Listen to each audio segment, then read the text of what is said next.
हमारे देश में आजकल सबसे बड़ी जो चर्चा है वो है महाकुंभ के बारे में। सबसे बड़ा जो विश्व का आध्यात्मिक मेला जो है वो है महाकुंभ। 2025 का ये कुंभ कोई साधारण कुंभ नहीं है जो हर 12 साल बाद आता है। ये है महाकुंभ जो कि 144 वर्ष बाद आता है। आपकी पिछली 2 पीढ़ियों ने भी ऐसा महाकुंभ नहीं देखा होगा, न आने वाली 2 पीढ़ियां ऐसा महाकुंभ देख पाएंगी।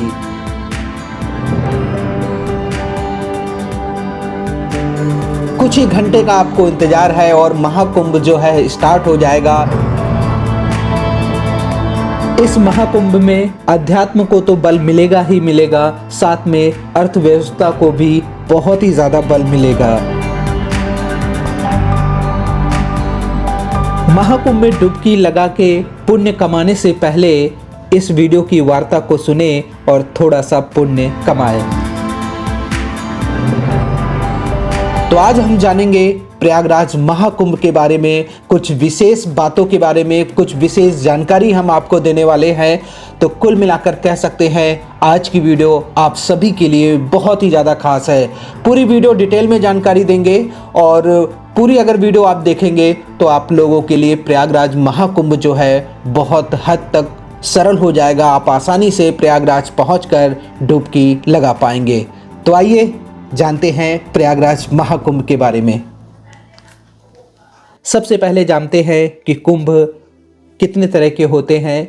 तो मैं आपको बताना चाहूँगा 3 तरह के कुंभ होते हैं। अर्ध कुंभ जो हर 6 साल में आते हैं और अर्ध कुंभ जो होते हैं वो प्रयागराज और हरिद्वार में होते हैं।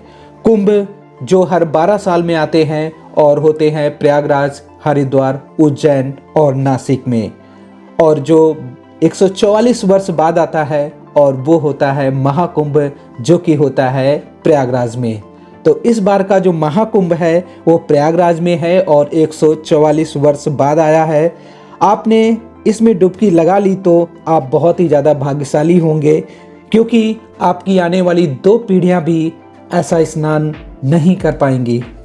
दोस्तों, महाकुंभ में किस तरह की व्यवस्था हो रही है, क्या क्या तैयारियां चल रही हैं, इसको समझने के लिए मैं आपको 2 फोटो दिखाता हूं। एक है पहले संगम की, जब कुछ समय पहले संगम कैसा दिखता था, और एक है अब के संगम की। ये देखकर आप समझ भी सकते हैं दोनों फोटो में कितना बड़ा अंतर आ चुका है। ये बिल्कुल भी आसान काम नहीं था, लेकिन सभी के सहयोग से संगम स्थल जो है पूरी तरह से चमक गया है। महाकुंभ का जो 4000 हेक्टेयर का एरिया है वो स्वर्ग जैसा दिख रहा है। इस बार टोटल टेंट की संख्या जो है 1,60,000 है, जो कि पिछली बार से डबल है, दोगुना है। पिछली बार 4 पक्के घाट बने थे, इस बार 9 पक्के घाट बनाए गए हैं ताकि श्रद्धालु जो है आसानी से स्नान कर सके। पिछली बार जब कुंभ हुआ था तो 22 पीपा पुल बनाए गए थे, इस बार 30 पीपा पुल बनाए गए हैं ताकि श्रद्धालु जो है आसानी से संगम तक पहुंच सके और डुबकी लगा सके। पिछली बार रोड की बात की जाए तो 300 किलोमीटर की टेम्परेरी रोड बनाई गई थी, इस बार 400 किलोमीटर की टेम्परेरी रोड बनाई गई है। पिछले कुंभ में 40,000 स्ट्रीट लाइट लगाई गई थी जिससे कि पूरा कुंभ का एरिया चमकता था, लेकिन इस बार 70,000 स्ट्रीट लाइट लगाई गई है और लाइट की भी कुछ इस तरह व्यवस्था की गई है ताकि पूरा संगम जो है चमकता रहे। इस बार टोटल 1,50,000 टॉयलेट बनाए गए हैं ताकि जो भी श्रद्धालु वहां पहुंच रहे हैं आसानी से टॉयलेट जा सके, किसी को दिक्कत ना हो, परेशानी ना हो। इस बार लगभग जानकारी के अनुसार 40,000 सफाई कर्मी भी लगाए गए हैं ताकि जो पूरा संगम का एरिया है, पूरा महाकुंभ का जो क्षेत्र है वो बिल्कुल साफ रहे।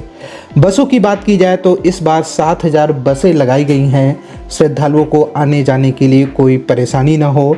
और ट्रेनों की बात की जाए तो इस बार 13,000 ट्रेनों की व्यवस्था की गई है जो कि श्रद्धालुओं को आने जाने के लिए है, जिसमें 3,000 तो स्पेशल ट्रेनें हैं जो सिर्फ कुंभ के लिए हैं। तो आप इससे समझ सकते हैं कि इस बार का जो महाकुंभ है सबसे भव्य है। इसीलिए कहा जाता है कि अगर इस बार आपने महाकुंभ में डुबकी लगा ली तो क्योंकि आपकी आने वाली 2 पीढ़ियाँ भी ऐसा मौका नहीं मिलेगा, क्योंकि ये जो महाकुंभ है 144 वर्ष बाद आता है। मैं फिर से कहना चाहूँगा, इस वीडियो को ज़्यादा से ज़्यादा लोगों तक शेयर करें और ऐसे ही महाकुंभ की वीडियो देखने के लिए चैनल को सब्सक्राइब जरूर कर लें। सबसे पहले हम बात कर लेते हैं कि प्रयागराज कैसे पहुंचा जाए। देखिए, प्रयागराज ट्रेन के माध्यम से बहुत ही अच्छे तरह से जुड़ा हुआ है।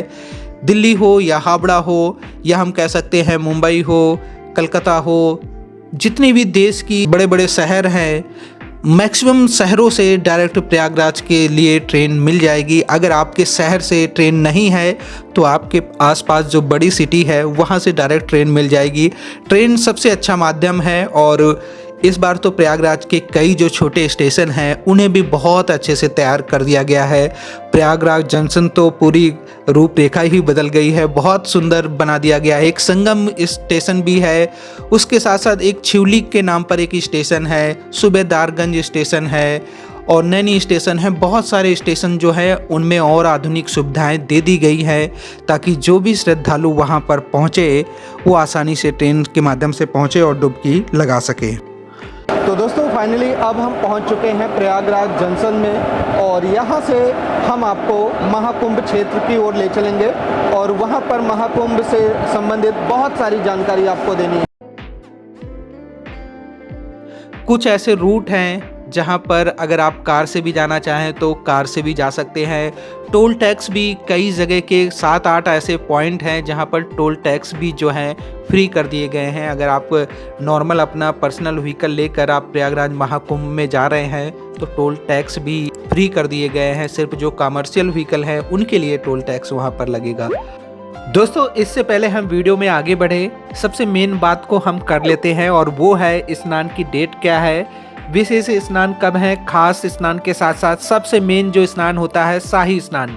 शाही स्नान में जितने भी अखाड़ा होते हैं, सभी अखाड़े परिषद 13 जितने प्रमुख अखाड़े हैं, सभी के संत महात्मा जो हैं, नागा साधु जो हैं, वो शाही स्नान में स्नान करते हैं। तो इसी वजह से शाही स्नान को सबसे खास माना जाता है और मान्यता है, हिंदू धर्म में मान्यता है कि शाही स्नान के दिन जो भी व्यक्ति संगम में डुबकी लगाए या पवित्र नदियों में डुबकी लगाए वो मोक्ष को प्राप्त कर लेता है।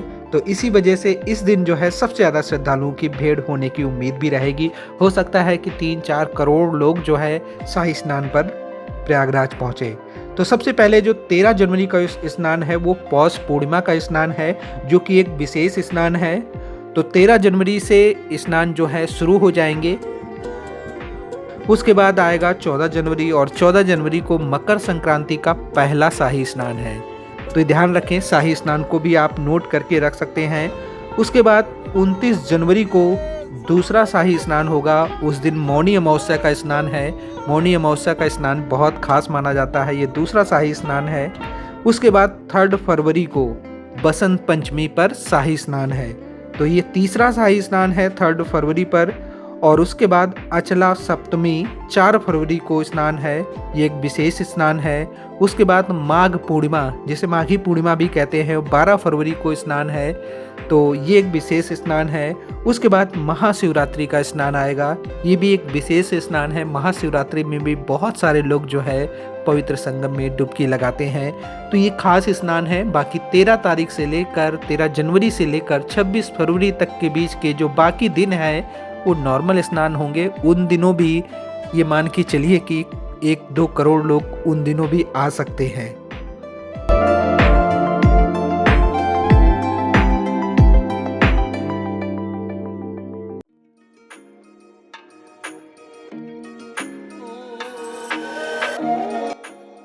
इस समय मैं हूँ प्रयागराज में और मैं उस जगह पर हूँ जहाँ से लोग बोट में बैठकर प्रमुख जहाँ पर संगम स्थल है वहाँ पहुँचते हैं, दर्शन करते हैं।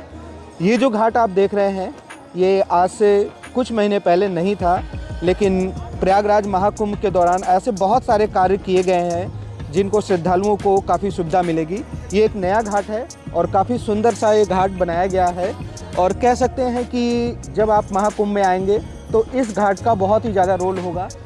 फ़िलहाल हम आपको आगे ले चलते हैं और इस तरफ बहुत सारी बोट आपको नज़र आ रही हैं। देखिए ये जो बोट है ना, बहुत सारी बोट नज़र आ रही हैं। यहाँ पर लोग बैठकर इस तरफ की ओर जाते हैं, यहाँ जाते हैं आगे की ओर, क्योंकि ये जो है ये यमुना नदी है। आगे की तरफ जहाँ पर स्नान करते हैं वहाँ जाकर संगम होता है, तो उस तरफ हम आपको ले चलेंगे और अच्छे से दर्शन कराएंगे। तो वीडियो बहुत ही ज़्यादा खास है, मैं चाहूँगा कि आप सभी लोग वीडियो को पूरा देखें।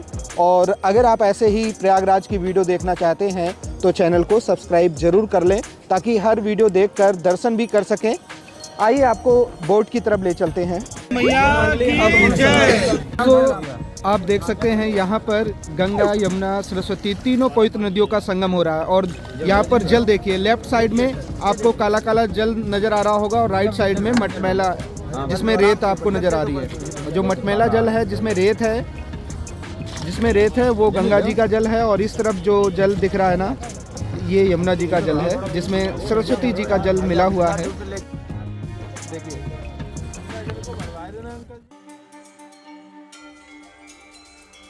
दोस्तों अब बात करते हैं, अगर आप प्रयागराज पहुंच गए हैं, संगम में डुबकी लगा लिया है, तो कौन कौन से मुख्य स्थान हैं जहां पर आप लोग जा सकते हैं।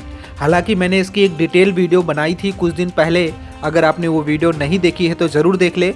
वो वीडियो देख लेंगे तो आपको वो जो टॉप 10 प्लेस हैं प्रयागराज के, उनके बारे में डिटेल में जानकारी मिल जाएगी। अभी तो सिर्फ हम नाम बताएंगे कि कौन कौन सी जगह दर्शन कर सकते हैं, उसमें हमने कई और जानकारी भी दी है। तो पहले वाली कई वीडियो प्रयागराज महाकुंभ की बनाई है, उनको भी देख लेना, तो आपको सारी जानकारी मिलती रहेगी। दोस्तों अगर आप लोग प्रयागराज संगम में पहुंच रहे हैं, डुबकी लगा ली है और संत महात्माओं के भी दर्शन करना चाहते हैं, तो ज़्यादातर जो छावनी है, हम कह सकते हैं मैक्सिमम जो संतों की छावनी है, जो अखाड़े परिषद है, अखाड़ों की जो छावनी है, उनकी छावनी जो है वो झूसी साइड है। झूसी साइड आप जा सकते हैं, वहाँ पर उनके कैंप बने हुए हैं, वहाँ पर आपको संत महात्माओं के दर्शन हो जाएंगे।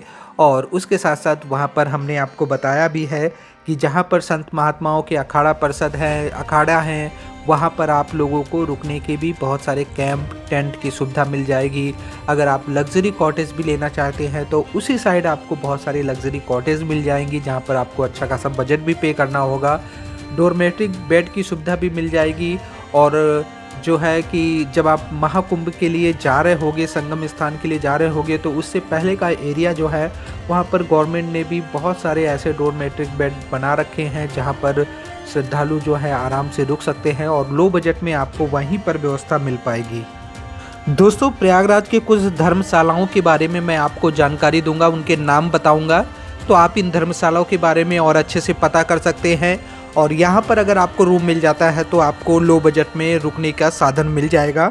और सबसे पहले जो धर्मशाला है वो हनुमान मंदिर धर्मशाला है, जो कि संगम के बिल्कुल पास में ही बड़े हनुमान जी के मंदिर के पास है, तो आप वहाँ ट्राई कर सकते हैं। एक जैन धर्मशाला है जो कि कटरा में स्थित है, और वहाँ भी आपको रुकने की अच्छी व्यवस्था मिल सकती है। अग्रवाल धर्मशाला भी है जो कि आलोपी बाग पर पड़ती है, आप वहाँ भी ट्राई कर सकते हैं। उसके साथ साथ दयानंद आश्रम धर्मशाला भी है, महावीर धर्मशाला भी है, काशी धर्मशाला भी है और चमेली बाई धर्मशाला भी है, जहाँ पर आप लोग अपने रुकने की व्यवस्था कर सकते हैं। लेकिन यही है कि आप अगर जल्दी रुकने की व्यवस्था करेंगे तो चांसेस हैं आपको रूम मिल जाए, अगर लेट करेंगे तो फिर तो वहाँ भी सारे रूम जो हैं वो बुक हो जाएंगे। दोस्तों इसके अलावा मैं बताना चाहूँगा, प्रयागराज में लगभग 200 के आसपास जो होटल्स हैं और जिनमें आप अपने रुकने की व्यवस्था कर सकते हैं। लेकिन वही है कि होटल से में जब रूम के जो चार्जेस हैं वो काफ़ी ज़्यादा हाई हैं, तो बहुत सारे लोग ऐसे हैं जो उनको अफोर्ड नहीं कर सकते, तो वो लोग फिर यही देखें कि जो मेले की तरफ से जो सरकारी जो रुकने की व्यवस्थाएं की जा रही हैं वहाँ पर ट्राई कर सकते हैं। वहीं पर आपको लो बजट में कुछ रूम्स या बेडरूम या डोरमेट्रिक जो रूम है वो मिल पाएंगे।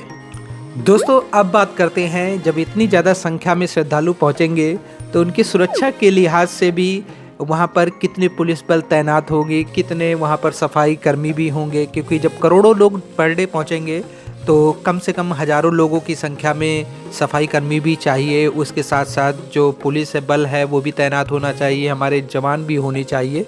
तो इस बार जो जानकारी प्राप्त हो रही है उसके अनुसार यही है कि 50,000 के आसपास जो है पुलिस बल तैनात होंगे, लगभग 22,000 के आसपास सफाई कर्मी वहाँ मौजूद होंगे, जिससे कि सफाई की व्यवस्था जो है वो मेंटेन रखी जा सके, और लगभग 40,000 से ज़्यादा जो है वो टॉयलेट या वाशरूम भी बनाए जाएंगे ताकि जो भी श्रद्धालु वहाँ पर पहुँचे उन्हें वाशरूम जाने में भी कोई परेशानी ना हो। उसके साथ साथ जो मेडिकल सुविधाओं को लेकर भी कई ऐसे हॉस्पिटल हैं, अस्पताल हैं जो तैयार किए जा रहे हैं, जिनमें से 200 बेड के भी हैं, 50 बेड के भी कई अस्पताल हैं, ताकि जो सुविधाएं वहां पर श्रद्धालुओं को ज़रूरत पड़े तो इमरजेंसी में उनको ये ट्रीटमेंट दिया जा सके। दोस्तों, अगर आप लोग शाही स्नान पर या विशेष स्नान पर प्रयागराज संगम पहुंचना चाहते हैं तो आप लोग पैदल चलने की भी पूरी तैयारी करके आएँ, क्योंकि हो सकता है कि आपको 5 किलोमीटर से ज़्यादा का जो पैदल है वो सफ़र करना पड़े, और हो सकता है कि आपको 10 किलोमीटर, 8 किलोमीटर या 12 किलोमीटर का भी पैदल जो है वो सफ़र करना पड़े, क्योंकि जब इतने ज़्यादा लोग आएंगे तो ट्रैफिक भी लगना स्वाभाविक है। जो ई रिक्शा हैं, जो ऑटो हैं, उनको भी कई रास्ते में डाइवर्ट किया जाता है और उनके रास्ते बदले जाते हैं और कई जगह से रास्ते ब्लॉक होते हैं, तो बहुत दूर ही आपको छोड़ देंगे। वहाँ से आप पैदल चलने की भी प्रैक्टिस करके आएँ ताकि उस समय आपको किसी तरह की पैदल चलने में दिक्कत ना हो। अब हम दूसरी जानकारी के लिए बढ़ते हैं। अब हम बात करते हैं जो बोट के चार्जेस निर्धारित हुए हैं। अगर आप संगम तक बोट के माध्यम से पहुंचना चाहते हैं तो उस चार्जेस के बारे में बात करते हैं। देखिए, गऊ घाट से अगर आप संगम तक जाएंगे तो 120 रुपये आपको पे करना होगा। इमली घाट से अगर आप संगम तक जाएंगे तो 115 रुपये पे करना होगा। मिंटो पार्क घाट से संगम तक जाने के लिए 115 रुपये आपको पे करना होगा। सरस्वती घाट से संगम तक जाने के लिए 115 रुपये पे करना होगा। किला घाट से संगम तक जाने के लिए 90 रुपीज़ पे करना होगा। अरेल घाट से अगर संगम तक आप जाएंगे तो 75 रुपीज़ हैं। मेला मैदान से संगम तक जाने के लिए 75 रुपीज़ हैं। सोमेश्वर घाट से संगम तक के लिए 60 रुपीज़ हैं। गंगा यमुना को पार करना जो है ये जो है इसके लिए 60 रुपये पे करना होगा। शंख बेनी घाट पड़ता है, वहाँ से संगम तक जाने के लिए 60 रुपये पे करना होगा। वहीं पर बलुआ घाट से संगम तक का किराया जो है 150 रुपये है बोट का, तो आप ये नोट करके रखें। अभी हम बहुत सारी खास जानकारी आपको और भी देंगे, तो मैं चाहूँगा कि प्लीज़ आप लोग वीडियो को पूरा देखें और इस वीडियो को अपने उस दोस्त तक ज़रूर शेयर करें जो आने वाले दिनों में प्रयागराज महाकुंभ के बारे में महाकुंभ जाना चाहते हैं, वहाँ डुबकी लगाना चाहते हैं। ऐसी बहुत सारी वीडियो हम आपके लिए आगे भी लाते रहेंगे, तो चैनल को भी सब्सक्राइब ज़रूर कर लेना, क्योंकि हम जानकारी बहुत देते हैं और पूरा चैनल जो है हर एक वीडियो जो है आप लोगों को जानकारी दी जाती है ताकि आपकी जो यात्रा है वो सरल हो जाए, आसान हो जाए। दोस्तों, आपको हम बताना चाहेंगे प्रयागराज की जो सबसे खास वाले घाट हैं जहां पर आप स्नान कर सकते हैं, तो उन कुछ खास घाट के बारे में हम आपको नाम बता देंगे, तो आप इन किसी भी घाट में जाकर डुबकी लगा सकते हैं। सबसे पहला तो है संगम, जो कि एक वीआईपी घाट है। उसके बाद दशाश्वमेध घाट है, सरस्वती घाट है, अरेल घाट है, बरगद घाट है, काली घाट है, बलुआ घाट है और गऊ घाट है। ये 8 घाट जो हैं बहुत ही खास हैं। मतलब किसी भी डेट को जब जाएंगे तो इन किसी भी घाटों में से जाकर आप स्नान कर सकते हैं। मैं आपको कुछ मंदिरों के बारे में भी बताना चाहूँगा। प्रयागराज के कुछ खास मंदिर हैं जहाँ पर आप लोग दर्शन कर सकते हैं। सबसे पहले आता है लेटे हनुमान जी का मंदिर, भरद्वाज आश्रम आता है, अक्षय वट आता है, सिविल लाइन्स हनुमान मंदिर आता है, अलोपी माता जी का मंदिर है, अलोपी शंकरी माता जी का शक्तिपीठ है, वहाँ भी जा सकते हैं। नागवासुकी मंदिर है, वहाँ भी आप जा सकते हैं। मनकामेश्वर मंदिर है, एक है कल्याणी देवी शक्तिपीठ, वहाँ भी आप जा सकते हैं। नवग्रह मंदिर है, वहाँ भी जा सकते हैं। माँ ललिता देवी का मंदिर है, वहाँ भी आप सभी दर्शन करने जा सकते हैं। इस्कॉन मंदिर भी है, पातालपुरी एक जगह है, मंदिर है, वहाँ भी आप जा सकते हैं। उसके साथ साथ कुछ और ख़ास मंदिर हैं जहाँ पर आप लोग जा सकते हैं।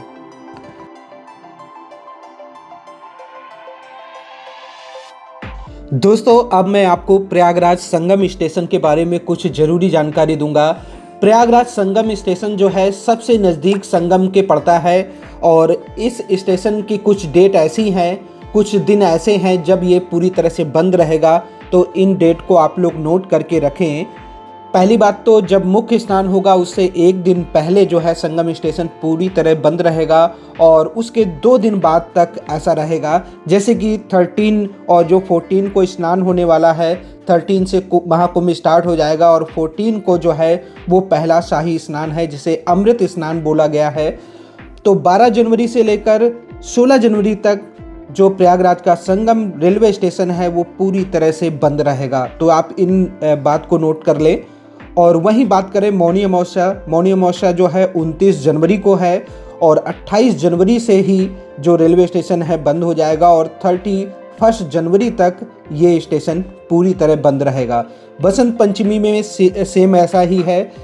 3 फरवरी को बसंत पंचमी का स्नान है और 2 फरवरी से लेकर 5 फरवरी तक जो है प्रयागराज संगम स्टेशन बंद रहेगा। आप यहाँ से पढ़ भी सकते हैं। और उसके बाद माघी पूर्णिमा जो है वो 12 फरवरी को है।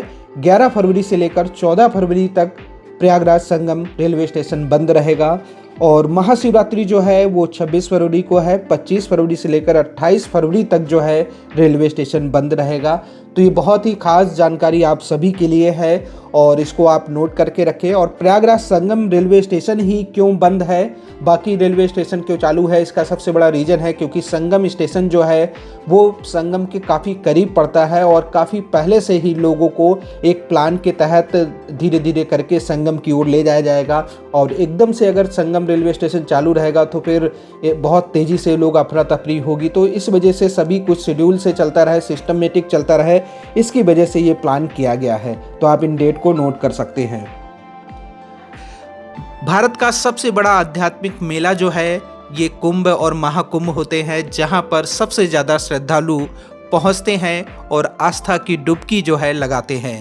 जैसे हरिद्वार आते हैं, गंगा जी में डुबकी लगाते हैं और प्रयागराज तो और भी ज़्यादा खास हो जाता है क्योंकि वहाँ तो गंगा जल भी है, यमुना जल भी है और सरस्वती जी का जल जो है वहाँ पर एक ऐसी जगह है जहाँ से सरस्वती जी का जो जल है वो यमुना जी में मिलते हुए गंगा जी में मिलता है।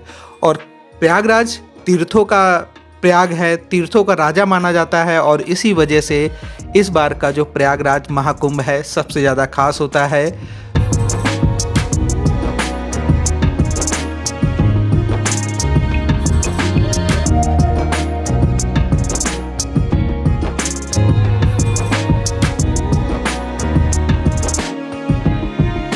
अब मैं आपको अरेल घाट के पास लेकर चलता हूं जहां पर कुछ कॉटेज बनाई गई हैं, बहुत ही वीआईपी कॉटेज बनाई गई हैं। और ये जो कॉटेज है ना, ये एक तरह से कह सकते हैं चलती फिरती फ्लोटिंग कॉटेज हैं जो कि संगम तक आपको ले भी जाएंगी और वहां पर स्नान करने के लिए एक प्रॉपर जगह बनाई गई है। उसी बोट में कुछ एरिया में जगह है जहां पर आप आसानी से स्नान कर सकते हैं।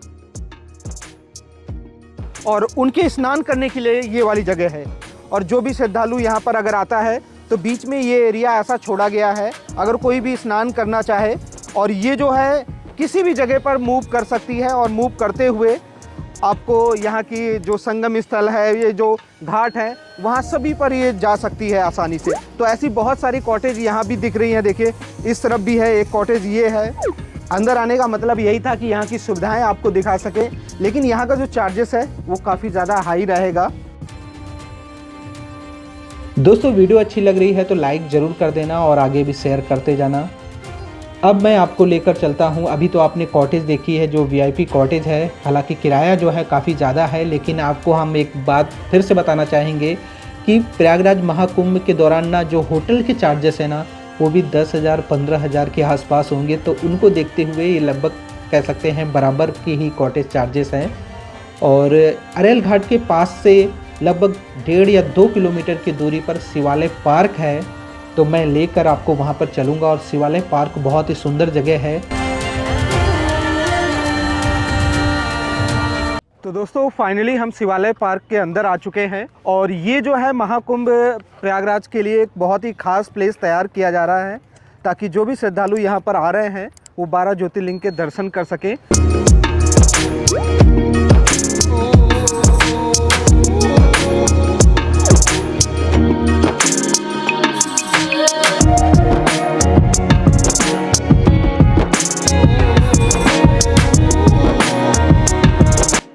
दोस्तों आज की वीडियो को यहीं से समाप्त करते हैं। ऐसे ही लगातार प्रयागराज महाकुंभ के बारे में जानकारी देते रहेंगे, दर्शन कराते रहेंगे। कल से स्नान शुरू हो रहा है, फिर स्नान के भी हम आपको दृश्य दिखाएंगे, वहां के दर्शन कराएंगे। तो चैनल को सब्सक्राइब कर लेना, वीडियो को शेयर कर देना। जय गंगे माता।